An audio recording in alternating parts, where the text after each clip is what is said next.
क्या आप जानना चाहते हैं होस्टिंग की कितनी टाइप्स होती हैं, होस्टिंग किस तरह से बनाया जाता है, किस तरह से यूज किया जाता है, कहां से होस्टिंग खरीदा जाता है और आप अपना खुद का होस्टिंग सर्वर किस तरह से बना सकते हो। और इसके साथ ही वीपीएस होस्टिंग क्या होता है, शेयर्ड होस्टिंग क्या होता है, क्लाउड होस्टिंग क्या होता है, ये सारी बातें अगर आप जानना चाहते हो तो ये वीडियो आपके लिए ही है। मेक श्योर कि आप इसको शुरू से आखिर तक पूरा देखो।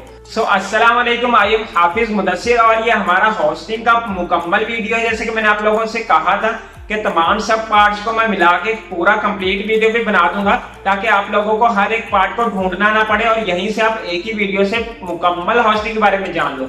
इसमें हम ब्रीफली एक्सप्लेन करने वाले हैं कि होस्टिंग क्या होता है, आपने इसको कहां से खरीदना है, कौन सी वेबसाइट अच्छी हैं, वीपीएस होस्टिंग क्या होता है, इसकी वर्किंग क्या होती है, शेयर्ड होस्टिंग किस तरह से यूज कर सकते हो, क्लाउड होस्टिंग में आपको क्या क्या बेनिफिट्स मिलते हैं, ये सारी बातें यहाँ पे एक्सप्लेन करने वाले हैं। आप अपना खुद का होस्टिंग सर्वर, वेब सर्वर किस तरह से बना सकते हो, तो ये सारी बातें यहाँ पे एक्सप्लेन होने वाली हैं। वीडियो को शुरू से आखिर तक पूरा देखो। तो वीडियो को स्टार्ट करते हैं क्योंकि पहले ही वीडियो बहुत लंबा है, क्योंकि ये सब पार्ट्स को मिला के एक पूरा पार्ट बनाया गया है, क्योंकि इसी में आपको सारी की सारी इंफॉर्मेशन मिल जाएगी। तो मेक श्योर आप वीडियो को शुरू से आखिर तक पूरा देखो। तो हमारी वीडियो को स्टार्ट करते हैं। लोकल सर्वर्स क्या होते हैं, कितनी टाइप्स के होते हैं और किस तरह से आप अपना खुद का लोकल सर्वर बना सकते हो। जी हाँ, अपना खुद का लोकल सर्वर। तो यार लोकल सर्वर क्या होते हैं ना कि आप अपने खुद के पीसी को या फिर अपने लैपटॉप को एक सर्वर में चेंज कर देते हो कि वो क्या है कि आपके वर्ल्ड वाइड वेब पर या फिर आपकी वेबसाइट को इंटरनेट पर एक एक्सेस दे सकता है आपके ही कंप्यूटर से। कि मतलब आपने अपने ही कंप्यूटर को एक सर्वर में चेंज किया और उसके बाद अपनी वेबसाइट का डाटा अपने ही कंप्यूटर की हार्ड में उसको स्टोर करना स्टार्ट कर दिया और वहीं से आपकी वेबसाइट उसको क्या कर रही है, एक्सेस कर रही है। लेकिन इसमें भी क्या है ना कि दो कैटेगरीज आ जाती हैं। एक तो ये कि उसको ऑनलाइन सर्वर बना लो या फिर उसको ऑफलाइन सर्वर बना लो। ऑफलाइन सर्वर में ये है कि आप क्या करते हो ना कि अपने लैपटॉप या पीसी को जब एक सर्वर में चेंज कर देते हो तो आप जब उसको एक्सेस करने लगते हो तो आप सिर्फ अपने उसी पीसी या फिर लैपटॉप से उस वेबसाइट के अपने डाटा को एक्सेस कर सकते हो। लेकिन ऑनलाइन सर्वर में क्या है कि आप किसी और के कंप्यूटर से या फिर लैपटॉप पर जाकर भी आप इंटरनेट कनेक्शन अगर वहां पे ऑन है तो आप वहां से भी अपने डाटा को एक्सेस कर सकते हो। तो ये क्या ये होता है डिफरेंस कि आप किस तरह से डाटा को फैच कर सकते हो और किस तरह से आप ऑफलाइन सर्वर में फैच कर सकते हो और किस तरह से ऑनलाइन सर्वर में। तो ये होते हैं दो सर्वर्स। अब सर्वर्स आप बना किस तरह से सकते हो, देखो यार बहुत से तरीके हैं सर्वर बनाने के लिए। PHP डेवलपिंग है, पाइथन डेवलपिंग है, ASP.NET डेवलपिंग है। अगर आप उनके बारे में नहीं जानते तो ये क्या है ना कि ये कंप्यूटर की लैंग्वेजेस हैं जो सर्वर बनाने के लिए यूज की जाती हैं। PHP लैंग्वेज जो है वो प्री प्रोसेसिंग की लैंग्वेज है, तो इसको ज्यादातर स्पेसिफिक माना जाता है कि ये लाइनक्स के सर्वर बनाने के लिए यूज की जाती है। और जो ASP.NET है वो विंडोज के सर्वर बनाने के लिए एक्सेस की जाती है ज्यादातर, क्योंकि ये माइक्रोसॉफ्ट की लैंग्वेज है। तो इसीलिए माइक्रोसॉफ्ट का प्रोडक्ट अपना विंडो है, तो इसीलिए विंडो के ज्यादातर सर्वर क्या कहिए जाते हैं कि ASP.NET पर बनाए जाते हैं। लेकिन ज्यादातर क्या होता है ना कि यूज कौन से सर्वर किए जाते हैं, लाइनक्स के सर्वर ज्यादातर यूज किए जाते हैं। ऐसा इसलिए है क्योंकि लाइनक्स क्या है ना कि एक ओपन सोर्स है और आपको क्या है कि इसके प्रोडक्ट सर्वर बनाने के लिए खरीदने नहीं पड़ता। लेकिन ASP.NET विंडो के अगर आप सर्वर बनाते हो तो वहां पर आपको बहुत से प्रोडक्ट ऐसे हैं जो खरीदने पड़ते हैं। इसलिए अगर आप किसी और से सर्वर परचेज करते हो तो वहां पर भी आपको सर्वर महंगा ही मिलेगा। इसके बरक्स के आप किसी लाइनक्स का सर्वर हो, लाइनक्स के सर्वर आपको सस्ते मिल जाएंगे और उनकी वर्किंग की स्टेबलाइजेशन भी बहुत ज्यादा फास्ट होती है एज कम्पेयर टू विंडोज। क्योंकि लाइनक्स के सर्वर जो होते हैं वो कभी भी हैंग नहीं होते, लेकिन विंडो में आपका सर्वर स्टक हो सकता है, वहां पर रुक सकता है, अपनी प्रोसेसिंग को स्लो कर सकता है या फिर इस तरह के बहुत से फैक्टर्स आ जाते हैं जो कि लाइनक्स में नहीं आते। तो इसलिए क्या है ना कि मैं भी अपनी ज्यादातर वेबसाइट्स को लाइनक्स के सर्वर पर ही चलाता हूँ, क्योंकि क्या है ना कि जब ज्यादा ट्रैफिक आता है तो वो मैनेज कर लेता है इजीली। वहां पर सर्वर लोडिंग का या फिर ट्रैफिक का ज्यादा रश आ जाने से, ज्यादा लोग आ जाने से क्या है ना कि आपकी वेबसाइट क्रैशिंग में नहीं जाती और आपका डाटा वैसे ही लोड होता रहता है। इसलिए लाइनक्स सर्वर ज्यादातर बेस्ट है, आप लाइनक्स सर्वर ही यूज करो। तो यार ये होते हैं लोकल सर्वर कि आप किस तरह से अपने ही पीसी या लैपटॉप को एक लोकल सर्वर में चेंज कर सकते हो जिससे वो आपको वापस एक्सेसिंग देगा। लेकिन यार इसके लिए मेरा आपको एक सजेशन है कि आप कभी भी अपने लैपटॉप या पीसी को आप अपनी वेबसाइट के लिए एक सर्वर ना बनाओ, क्योंकि क्या है ना कि यहाँ हमारे एशिया में क्या होता है कि कभी बैंडविड्थ नेट की ऊपर नीचे हो जाती है। मतलब अगर हमने 10 MB का एक कनेक्शन लगवाया है तो उसमें क्या होता है कि हमें ज्यादा से मैक्सिमम स्पीड दी जाती है 1.2 या 1.3 MB और उसमें से भी क्या है ना, कभी 1 MB आती है, कभी 0.5 MB आती है, कभी 0.9 MB आती है, कभी 0.2 MB आती है, कभी 1.2 MB आती है। तो इस तरह से ये बैंडविड्थ जो है ना, कभी ऊपर होती है, कभी नीचे होती है, कभी दरमियान में, तो इस तरह से मूव करती रहती है। तो इसमें क्या है ना कि जब आपके सर्वर पर ट्रैफिक आएगी, लोग आएंगे, तो जब सर्वर आपका वापस डाटा फेच करने लगता है आपके यूजर के पास, तो क्या होता है कि तब बैंडविड्थ की जब लोडिंग ऊपर नीचे होती है तो उसकी लोडिंग में भी टाइम लग जाता है। तो इसलिए जो यूजर है आपका, उसको डाटा लोड करने में बहुत ज्यादा टाइम लगेगा आपकी वेबसाइट का। तो इसलिए, और दूसरा फैक्टर ये है कि यहाँ पर एशिया में क्या है कि कभी लाइट चली जाती है तो कभी आ जाती है, लाइट का फैक्टर बहुत रहता है। तो इसलिए क्या है ना कि जो सर्वर बना रहे हो वो तो आप अपने कंप्यूटर पर बना रहे हो या फिर अपने लैपटॉप बना रहे हो घर पर, तो आप इसको बहुत बड़ी सप्लाई नहीं दे सकते जिससे वो 24 घंटे ऑनलाइन रहे और उस पर नेट का कनेक्शन भी बहुत ज्यादा अच्छा बैंडविड्थ एक स्टेबल लेवल पे आती रहे। तो इसलिए आपको क्या करना है कि आपको अपने लैपटॉप को कभी भी एक सर्वर में चेंज नहीं करना। ये क्या है, ये मेरी राय है, लेकिन आप लोग अगर बनाना चाहो तो बनाओ इजीली, कोई इशू नहीं है। आप खुद बनाओ, किसी से बनवा लो, बनवा के उसको यूज कर लो, या जिस तरह से भी आप अपनी स्टेबलाइजेशन करना चाहते हो। लेकिन हाँ, अगर आप अपना कोई ब्रांड या प्रोडक्ट खड़ा करना चाहते हो, क्या सर्वर्स की कंपनी बनाना चाहते हो, तब आपको उसके लिए एक बहुत ही अच्छी सप्लाई चाहिए होगी, इंटरनेट कनेक्शन चाहिए होगा बहुत ज्यादा हैवी, तभी आप बना सकते हो। तो इसलिए मेरी ये सजेशन है कि अगर आप अपने लैपटॉप या पीसी को अपनी वेबसाइट के लिए एक सर्वर बनाना चाहते हो तो आपको कभी ऐसा नहीं करना चाहिए। बहुत ज्यादा क्रैशिंग देगा आपकी वेबसाइट पर। जब यूजर की क्वांटिटी ज्यादा हो जाएगी, थोड़ी बहुत 100, 200, 500 से ज्यादा बढ़ेगी, तो आपको बहुत ज्यादा क्रैशिंग देखने को मिलेगी। तो इसलिए आपको ऐसा कभी नहीं करना।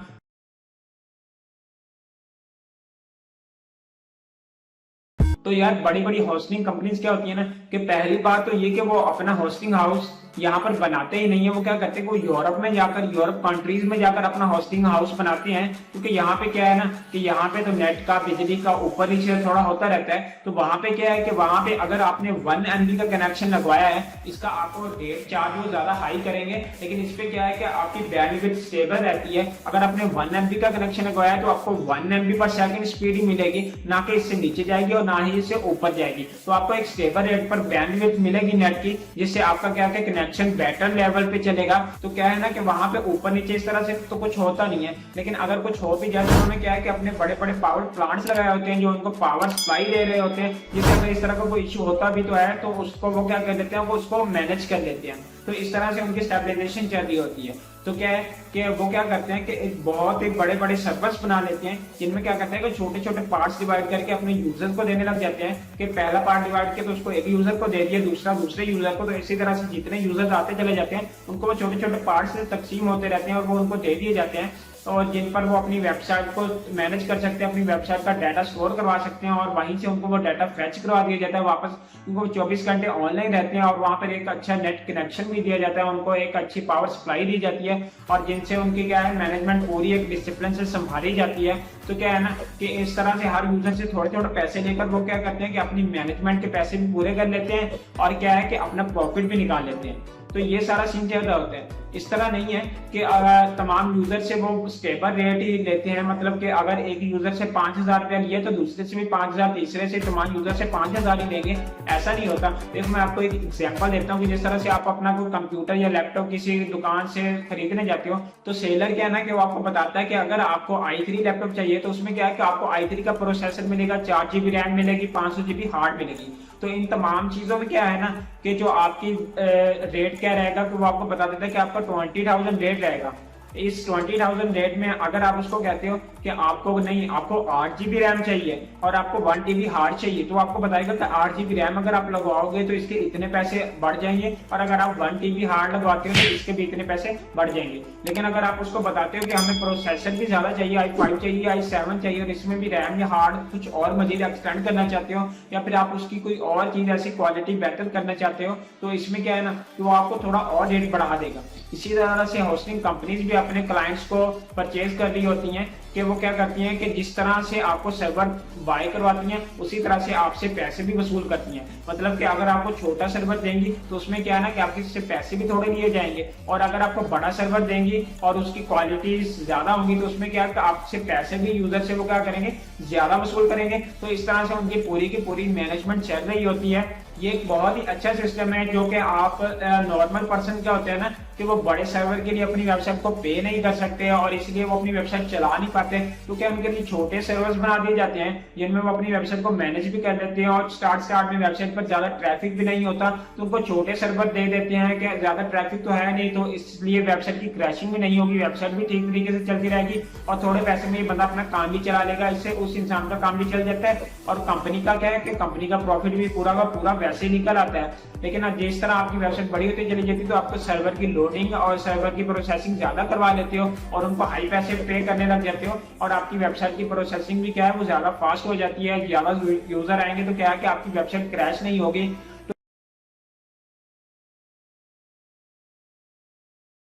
जी हाँ, तो कौन सा होस्टिंग सर्वर आपको परचेज करना चाहिए अपनी वेबसाइट के लिए और कौन सा होस्टिंग सर्वर आपकी वेबसाइट पर कभी भी क्रैशिंग नहीं आने देगा। तो जो कंपनीज हमें होस्टिंग सर्वर्स प्रोवाइड करते हैं वो 4 टाइप्स के होते हैं, जिनमें से 3 तो आपकी वेबसाइट को मैनेज करने के लिए होते हैं और चौथा जो है वो मैं आपको लास्ट में एक्सप्लेन करता हूँ। तो जो पहले 3 है उनमें क्या है ना कि पहला आता है डेडिकेटेड सर्वर, फिर आता है वीपीएस सर्वर और उसके बाद आता है शेयर्ड सर्वर। ठीक है, तो जो 3 है पहले मैं उनको एक्सप्लेन करूंगा कि पहला क्या है ना डेडिकेटेड सर्वर और फिर आता है आपका वीपीएस सर्वर और उसके बाद आता है आपका शेयर्ड होस्टिंग। ठीक है, तो डेडिकेटेड सर्वर में क्या होता है ना कि डेडिकेटेड सर्वर में आपको पूरी का पूरा एक सिस्टम दे दिया जाता है कि मतलब इसमें किसी और बंदे का शेयर नहीं है, ना ही कोई और बंदा इसको यूज कर सकता है। इस पर जितनी भी आपकी ट्रैफिक आएगी सिर्फ उसी को हैंडल किया जाएगा, सिर्फ आपकी ट्रैफिक आएगी इस पर और उसी के आपके तमाम की तमाम फाइल्स रीलोड करके दी जाएंगी। तो वो क्या है ना कि वो बहुत ही कॉस्टली होते हैं। इवन कि आप एक डेडिकेटेड सर्वर नॉर्मल रेंज से 1000 से 4 to 5000 तक आपको ईयरली उसका पे करना होता है। कि इसमें क्या है कि इसमें भी 3 कैटेगरीज आ जाती हैं, एक स्मॉल, फिर नॉर्मल और फिर लार्ज। स्मॉल में क्या है ना कि आपको i3 प्रोसेसर दे दिया जाएगा, कुछ 8 या 10 GB रैम दे दी जाएगी, कुछ कोर्स दे दिए जाएंगे, एक बहुत ही अच्छी बैंडविड्थ दे दी जाएगी जो आपकी वेबसाइट को बहुत ही अच्छे से मैनेज करेंगे। इस तरह से अगर आपको उसको नॉर्मल लेवल पर लेकर आते हो तो क्या है कि आपके कोर्स बढ़ा दिए जाएंगे, बैंडविड्थ बढ़ा दी जाएगी और साथ ही आपकी रैम भी बढ़ा दी जाएगी। और इसी तरह से अगर आप लार्ज पैकेज पर आते हैं तो उन चीजों को और एक्सटेंड कर दिया जाएगा जो कि आपकी वेबसाइट को बहुत ही अच्छे तरीके से मैनेज कर सकते हैं। इसमें क्या है ना कि प्राइस भी बहुत ज्यादा है, लेकिन अगर आपकी वेबसाइट पर at a time 1 million to 10 million visitors at a time मतलब एक ही वक्त में आते हैं तब भी आपकी वेबसाइट कभी क्रैश नहीं होगी और पूरा का पूरा डाटा तमाम विजिटर्स को इजीली रिलोड कर दिया जाएगा। तो इसके बाद हमारा क्या है ना कि हमारा आता है वीपीएस सर्वर। वीपीएस सर्वर क्या होता है? Virtual personal system. Virtual personal system में क्या है कि जो एक डेडिकेटेड सर्वर होता है उसमें अगर एग्जांपल के तौर पर 10 GB रैम है तो क्या है उसको 10 पार्ट्स में डिवाइड कर दिया जाता है कि उसके 10 वर्चुअल सिस्टम्स बना दिए जाते हैं। जिस तरह हम अपने कंप्यूटर में एक ऑपरेटिंग सिस्टम चला रहे हैं और उसके बाद हमें एक और ऑपरेटिंग सिस्टम चलाना है तो हम क्या करेंगे, एक वर्चुअल सॉफ्टवेयर डाउनलोड करेंगे, उसको इंस्टॉल करके उसके अंदर दूसरा ऑपरेटिंग सिस्टम चला लेंगे। तो वो क्या करेगा ना कि हमारे कंप्यूटर की अगर रैम 8 GB है तो उसमें से हम 2 GB उस वर्चुअल मशीन को दे देंगे और साथ ही कुछ हार्ड भी उस वर्चुअल मशीन को दे देंगे जो कि सिर्फ उसी के लिए इस्तेमाल के लिए होगी। तो बाकी जो 6 GB रैम बचेगी वो हमारा पहला ऑपरेटिंग सिस्टम इस्तेमाल करेगा और बाद वाली 2 GB रैम जो है वो क्या हमारा वर्चुअल मशीन इस्तेमाल करेगी। तो इसीलिए उसके भी 10 पार्ट्स कर दिए जाते हैं या 8, 10, 12 जितने पार्ट्स वो करना चाहे उसके उतने पार्ट्स कर दिए जाते हैं और वो फिर उतने यूजर्स को आगे दे दिया जाता है। उसमें क्या है ना कि उसकी रेंज भी इतनी ज्यादा नहीं होती, $200-300 से $600-700 तक आपको बहुत ही अच्छा वीपीएस सर्वर मिल सकता है। इसमें आप अपनी 10-12 वेबसाइट इजीली चला सकते हो क्योंकि इसमें क्या है ना कि इसमें आपकी 1 लाख 2 लाख विजिटर्स भी एट अ टाइम आ जाते हैं, मतलब एक ही वक्त में आ जाते हैं, तब भी आपकी वेबसाइट कभी क्रैशिंग में नहीं जाएगी, डाटा रीलोड इजीली हो जाएगा। और तीसरा हमारे पास क्या है ना कि शेयर्ड होस्टिंग। शेयर्ड होस्टिंग में क्या है कि पहले हमने एक डेडिकेटेड सर्वर था उसके 10 पार्ट्स किए, वर्चुअल मशीन बना ली और फिर उस एक वर्चुअल मशीन में से उनमें से 10 पार्ट्स डिवाइड कर दिए गए और फिर अलग-अलग लोगों को दे दिए गए। मतलब कि उस एक वर्चुअल मशीन के अंदर फिर 10 लोग ऐड हो गए कि वो अपनी वेबसाइट उनके अंदर मैनेज कर सकते हैं। लेकिन इसमें भी कोई ऐसा इशू नहीं है। इसमें क्या है ना कि आपको $10 से $40-50 तक आप बहुत ही अच्छा शेयर्ड होस्टिंग परचेज कर सकते हो। अगर आप बिगिनर लेवल पर हो तो मेरी यही आपको सजेशन है कि आपको क्या करना चाहिए कि आपको शेयर्ड होस्टिंग ही खरीदनी चाहिए।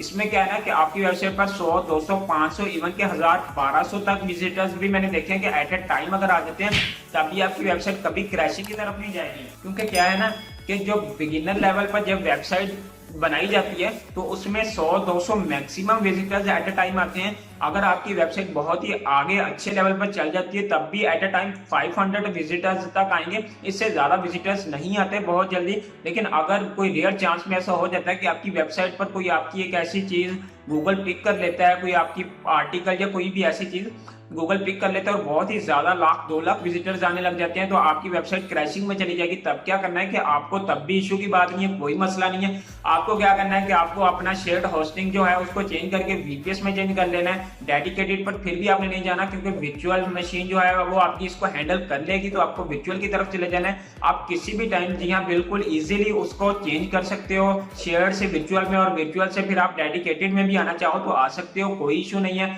कोई मसला नहीं है। ऐसा नहीं कि आप शेयर करोगे तो उसके बाद आप उसको चेंज नहीं कर सकते, आप जिस टाइम मर्जी चाहो चेंज कर सकते हो। आप अपनी वेबसाइट, डोमेन, होस्टिंग सारा कुछ चेंज करके किसी और सर्वर पर भी लेके जा सकते हो, सब कुछ चल जाता है। तो इसीलिए मेरी सजेशन आपको यही है कि आपको क्या करना है कि आप बिगिनर लेवल पर आपको सिर्फ शेयर्ड होस्टिंग ही खरीदना है। तो नेक्स्ट पार्ट के हमारा चौथा होस्टिंग सर्वर क्या होता है कि रीसेलर होस्टिंग सर्वर। पिछले तीनों तो जो थे वो क्या कर रहे थे कि हमारी डोमेन्स को, हमारी वेबसाइट्स को मैनेज कर रहे थे, लेकिन ये चौथा क्या है कि इसमें हम अपना खुद का बिजनेस बना सकते हैं। जी हाँ, बिल्कुल, हम इसमें प्रॉफिट अर्न कर सकते हैं, बहुत ही अच्छा अपना बिजनेस चला सकते हैं। तो जिस तरह ये वेबसाइट्स अपने बिजनेस सर्वर से चला रही होती हैं, उसी तरह हम इनसे एक सर्वर खरीदेंगे। वो उसमें क्या है ना कि हमें 25, 50, 100 cPanels दे दिए जाएंगे। cPanels क्या होते हैं हम अगली वीडियोस में एक्सप्लेन करने वाले हैं अच्छी तरह, तो आपको वो भी तमाम की तमाम वीडियोस पूरी की पूरी देखनी है, क्योंकि ये पूरा कोर्स वेबसाइट्स के बारे में ही है और ऑनलाइन अर्निंग के बारे में ही है, तो आपको तमाम वीडियोस देखनी है। तो cPanels क्या है ना, cPanel क्या होता है कि मैं आपको थोड़ा बता दूं उसके बारे में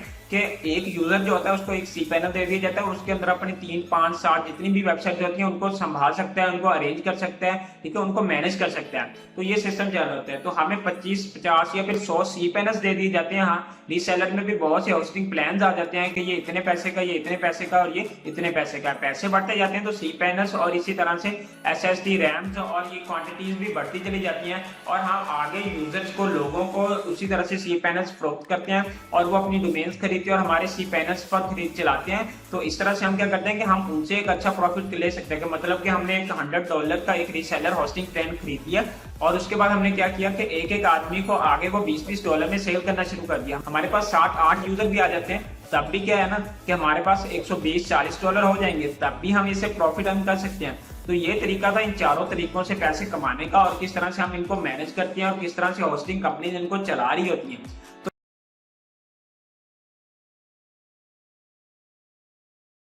जी हाँ, तो यहाँ पर आपने लैपटॉप पे आकर अपने क्रोम ब्राउज़र को ओपन कर लेना। आप कोई और ब्राउज़र भी ओपन कर सकते हैं। यहाँ हम सर्च बार में आकर हम नेम चीप की वेबसाइट को दोबारा सर्च करेंगे और एंटर प्रेस कर देंगे। एंटर प्रेस करने के बाद हमारे पास वेबसाइट ओपन हो जाएगी। तो यहाँ पर होस्टिंग परचेज़ करनी है, तो हम होस्टिंग वाले यहाँ पैनल में जाएंगे। मैं इसको क्लोज़ कर देता हूँ, और होस्टिंग वाले पैनल में जाकर ये हमारे पास तमाम होस्टिंग आ चुके हैं। Shared hosting, WordPress hosting, reseller hosting, VPS hosting, dedicated servers, private email hosting, और ये तमाम वही होस्टिंग हैं जिनमें मेन होस्टिंग के बारे में आपको बता चुका हूँ। तो हमने सिंपली यहाँ पर शेयर्ड होस्टिंग को परचेज़ करना है, तो मैं सिंपली जाकर शेयर्ड होस्टिंग पर क्लिक करता हूँ, और उसके बाद हमने जाना है शेयर्ड होस्टिंग पे। यहाँ पे हमें क्या है ना कि यहाँ पे हमें 50% ऑफ ही मिल रहा है। मैं आपको जूम करके दिखाता हूँ। 50% का जी हमें 1 साल के लिए ऑफ मिल रहा है। और यहाँ पे आपने मंथली पर क्लिक नहीं करना, मंथली पे बहुत ज़्यादा कॉस्टली हो जाएगा, आप देख सकते हैं पर मंथ, लेकिन आपने ईयरली पर ही रहना है। तो यहाँ पे 3 प्लान आपको बेसिक दिए हुए हैं, 1.44, 2.44 और 4.44 पर मंथ के प्लान्स दिए हुए हैं। मैं आपको रिकमेंड करूँगा कि आप पहला को ही खरीदें, क्योंकि पहले में क्या है कि अगर आपके पास 1 या 2 वेबसाइट्स हैं तो ईजिली मैनेज हो जाता है। दूसरे पर आपको अनलिमिटेड वेबसाइट्स आप अटैच कर सकते हो, और तीसरे के साथ आपको क्लाउड स्टोरेज भी फ्री मिल जाती है। तो आपने पहले ही करना है, क्योंकि यहाँ पे 20 GB डाटा आपको दिया गया है। 20 GB डाटा क्या है कि आपको अगर ये लग रहा है कि ये इजीली ख़त्म हो जाएगा, तो ऐसा नहीं है, क्योंकि आपने डाटा इंटरनेट पर लगाना है, और इंटरनेट क्या करता है कि आपके डाटा को कंप्रेस करके बहुत ही स्मॉल साइज़ में यहाँ पे अपलोड करता है। तो आपने पहला ही प्लान खरीदना है, मेरी आपको यही रिकमेंडेशन है। यहाँ पे आपके पास 3 ऑप्शन आ जाएंगे। न्यू डोमेन आपने लगानी है, पहले से कोई डोमेन आपने ली हुई है, या फिर आपने किसी और वेबसाइट से ली है। तो हमने पहले से लिया, हम यहाँ पे क्लिक कर लेते हैं, और यहाँ पर जितनी वेबसाइट्स हमने ली हुई हैं वो सारी आ जाएंगी। ये हमें फिर से साइन इन का ऑप्शन मांग रहा है, तो मैं सिंपली साइन इन करके हम फिर यहाँ पे मैं साइन इन करता हूँ अपना, और यहाँ पर हमारे पास जितनी वेबसाइट हैं यहाँ पे हम वो आ जाएंगी। हाफिज़ मुदस्सिर क्या है ना कि मैंने अपने डेडिकेटेड सर्वर पर लगा दी है पहले से, क्योंकि मैं उसको एक अच्छी वेबसाइट बनाना चाहता था, तो इसलिए यहाँ पर हमारे पास जो वेबसाइट है हम इनमें से किसी एक को सिलेक्ट कर लेते हैं। तो ये एक मेरी softy.us वेबसाइट, हम इसको सिलेक्ट कर लेते हैं। और इसके बाद आपने क्या करना है कि सिलेक्ट जब ये हो जाएगी उसके बाद आपने सिंपली वहाँ पर जाके कंटिन्यू पर क्लिक कर देना। आप किसी और वेबसाइट को भी सिलेक्ट कर सकते हैं इनमें से, लेकिन मैं इसी को करना चाहता हूं, तो हम कंटिन्यू पे क्लिक कर देंगे। और यहाँ पर हमारे पास तमाम होस्टिंग की प्रॉपर्टीज़ आ जाएंगी कि हमें कितने साल के लिए ख़रीदनी है।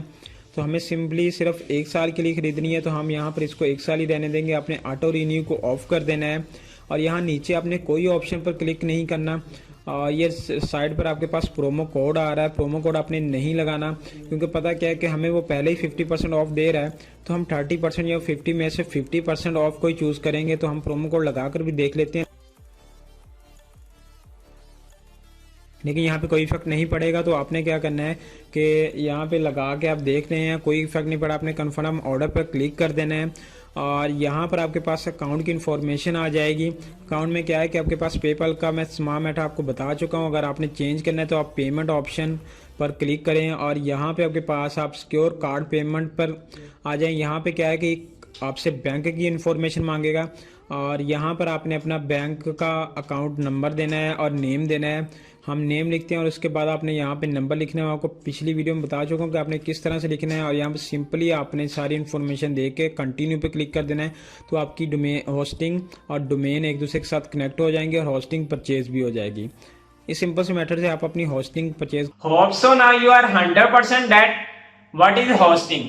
होस्टिंग के बारे में आपको अब कोई भी कंसेप्ट नहीं रह गया होगा जो आपको समझने वाला बाकी है। I think it's so. लेकिन अगर फिर भी आप कोई चीज सीखना चाहते हो तो नीचे जाके कमेंट कर सकते हो, हम जरूर उस पर वीडियो बना देंगे अगर हमने पहले से उस पर वीडियो नहीं बनाया हुआ। तो अगर वीडियो अच्छा लगा है तो चैनल को सब्सक्राइब कर लो, बेल के आइकन पर क्लिक कर दो, वीडियो को लाइक और दोस्तों के साथ शेयर कर दो। तो हम मिलते हैं अपनी नेक्स्ट वीडियो जिसमें हम आपको मुकम्मल ब्लॉगर के बारे में बताने वाले हैं। कंप्लीट सब पार्ट्स को मिलाकर मैंने एक पूरा पार्ट बना दिया है ब्लॉगर का। अब वो वीडियो का लिंक आपको डिस्क्रिप्शन में मिल जाएगा, चैनल के लास्ट आउटरो में मिल जाएगा। तो हम मिलते हैं अपनी नेक्स्ट वीडियो में, तब तक के लिए खुदा हाफिज।